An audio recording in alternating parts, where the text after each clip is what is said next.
ശാന്തി.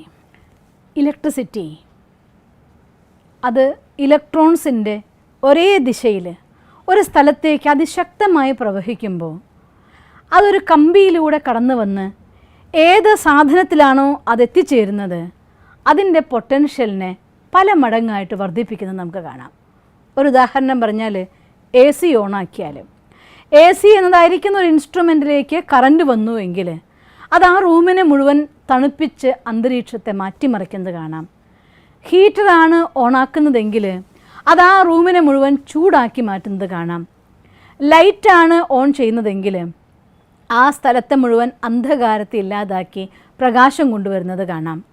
ഏത് രീതിയിലാണോ നമ്മൾ ഇലക്ട്രിസിറ്റീനെ ഉപയോഗിക്കുന്നത് ആ രീതിയിൽ ആ ഇലക്ട്രിസിറ്റി, അതായത് ഇലക്ട്രോൺസിൻ്റെ ഒരൊറ്റ ദിശയിലേക്കുള്ള പ്രവാഹം ഒരു സ്ഥാനത്ത് ചെന്നെത്തിച്ചേരുമ്പോൾ അത് അതിൽ നിന്ന് പല മടങ്ങ് പൊട്ടൻഷ്യലായിട്ട് വർദ്ധിപ്പിച്ചുകൊണ്ട് അതിൻ്റെ ശക്തിയെ നമുക്ക് അനുഭവവേദ്യമാക്കുന്നതായിട്ട് നമുക്ക് കാണാൻ സാധിക്കും. ഇതിൻ്റെ വേറൊരു രീതിയാണ് സങ്കല്പധാരയിലൂടെ ജീവിതത്തിൽ നമ്മുടെ കാര്യങ്ങൾ നേടിയെടുക്കുന്നത്. പക്ഷേ നമ്മുടെ ഉള്ളിലേക്ക് ആ ഒരു എനർജീനെ ഇലക്ട്രിക്കലി ഇമോഷൻ എന്ന് വെച്ചാൽ എന്താർത്ഥം? ഈ മോഷൻ എന്നാണ്.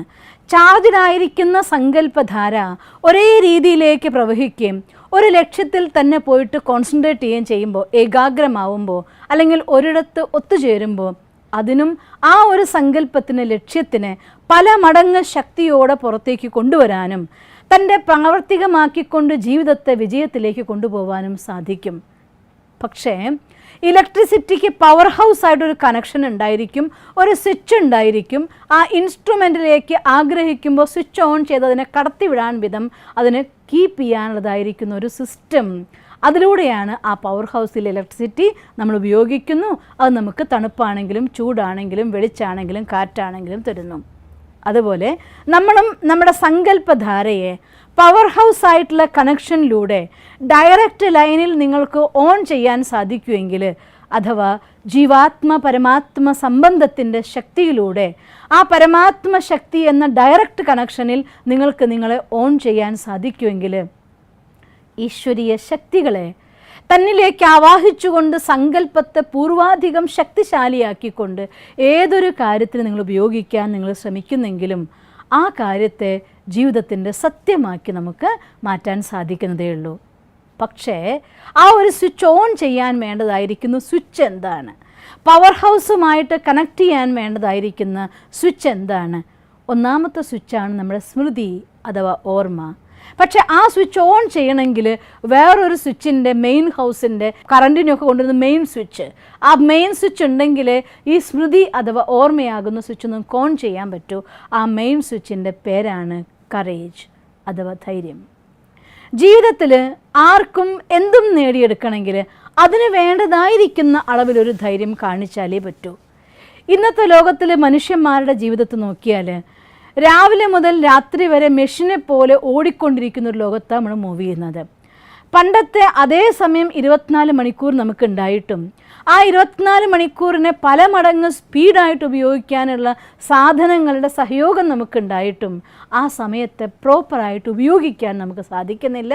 കാരണം ഒറ്റ ഒന്നാണ്, നമുക്ക് നമ്മുടെ മേലെ കൺട്രോൾ ചെയ്യാനതായിട്ടുള്ള ആ ഒരു കറേജ് ഇല്ല. അതുകൊണ്ട് ജീവിതത്തിൽ എന്ത് നേടിയെടുക്കാനും അതിന് വേണ്ട ഒരളവിലുള്ള കറേജ് നിർബന്ധമാണ്. ആ ഒരു ധൈര്യത്തെ ആർജിച്ചെടുക്കാൻ വേണം എന്ന ഇച്ഛയോട് കൂടിക്കൊണ്ട് നിങ്ങൾ മെഡിറ്റേഷൻ പഠിക്കാൻ തയ്യാറാണെങ്കിൽ ആ ഒരു മെഡിറ്റേഷൻ എന്നതായിട്ടുള്ള ഒരു പ്ലാനിങ്ങിലൂടെ നമ്മുടെ ഉള്ളിലുള്ളതായിരിക്കുന്ന പൊട്ടൻഷ്യൽ നിങ്ങൾക്ക് ഡെവലപ്പ് ചെയ്യാം. ആ പവർ ഹൗസ് അഥവാ സുപ്രീം സോൾ പരമാത്മാവുമായിട്ടുള്ള ഡയറക്റ്റ് ലൈനിൽ സ്മൃതിയുടെ സ്വിച്ച് ഓൺ ചെയ്യാൻ നമുക്ക് സാധിക്കും. ആ സ്വിച്ച് ഓൺ ചെയ്യാൻ നിങ്ങൾക്ക് സാധിച്ചാൽ നിങ്ങളുടെ ഏകാഗ്രത അഥവാ കോൺസെൻട്രേഷൻ എന്ന ഒരൊറ്റ ശക്തിയിലൂടെ, ആ ഒരൊറ്റ ധാരയിലൂടെ നിങ്ങളുടെ സങ്കല്പ ശക്തിയെ ഒരു ലക്ഷ്യത്തിലേക്ക് പ്രവഹിപ്പിക്കാനും അത് ജീവിതത്തിൻ്റെ വിജയത്തിന് വേണ്ട ശക്തിയാക്കി മാറ്റാനും നിങ്ങൾക്ക് സാധിക്കും. അതുകൊണ്ട് ഒരൊറ്റ കാര്യത്തിന് വേണ്ടതായിട്ടുള്ള ധൈര്യം. ഭഗവാൻ നമ്മളോട് ഇത്രയാണ് പറയുന്നത്, ഒരു കാല് നിങ്ങൾ വയ്ക്കാമെങ്കിൽ 1000 കാല് ഞാൻ നിങ്ങളെ കൊണ്ടുപോകാം. ലിഫ്റ്റിൽ കയറി നിൽക്കുക എന്നുള്ളൊരു പരിശ്രമം നിങ്ങൾ ചെയ്യാമെങ്കിൽ ലിഫ്റ്റിലിരുത്തിക്കൊണ്ട് എത്തിക്കുക എന്നുള്ള കാര്യം ഞാൻ ചെയ്യാം. ആ ലിഫ്റ്റാണ് മെഡിറ്റേഷൻ പഠിക്കുക എന്നുള്ളത്. അതുകൊണ്ട് അതിനുള്ള ധൈര്യം കാണിച്ചുകൊണ്ട് അതിനുള്ളതായിട്ടുള്ള കുറച്ചൊരു ഹാർഡ് വർക്ക് ചെയ്തുകൊണ്ട് സമയം ഉണ്ടാക്കിയെടുത്തുകൊണ്ട് നിങ്ങൾ പഠിച്ചു നോക്കൂ. എന്നാൽ സമയത്തെ വീണ്ടും നമുക്ക് മാനേജ് ചെയ്യാനും നമ്മുടെ സങ്കല്പ ശക്തിനെ പ്രോപ്പർ ചാനലിൽ പ്രോപ്പർ വേല ഉപയോഗിക്കാനും അതിൻ്റെ ശക്തി കൊണ്ട് ജീവിതത്തിന് എവിടെ നിന്ന് എവിടേക്ക് വേണമെങ്കിലും എത്തിക്കാനും നിങ്ങൾക്ക് സാധിക്കും. നിങ്ങൾക്കങ്ങനെ സാധിക്കട്ടെ എന്ന് ഞാൻ ഭഗവാനോട് പ്രാർത്ഥിക്കുന്നു. ഓം ശാന്തി. ദിവസം തോറും ജീവിത വിജയങ്ങൾക്ക് വെളിച്ചം വീശുന്ന പുത്തൻ വീഡിയോകൾക്കായി ഞങ്ങളുടെ യൂട്യൂബ് ചാനൽ സബ്സ്ക്രൈബ് ചെയ്യൂ. നോട്ടിഫിക്കേഷൻ ലഭിക്കുന്നതിനായി ബെൽ ഐക്കൺ ക്ലിക്ക് ചെയ്യൂ. ഒപ്പം ഞങ്ങളുടെ ഫേസ്ബുക്ക്, ട്വിറ്റർ, ഇൻസ്റ്റാഗ്രാം പേജുകൾ ഫോളോ ചെയ്യൂ. നന്ദി.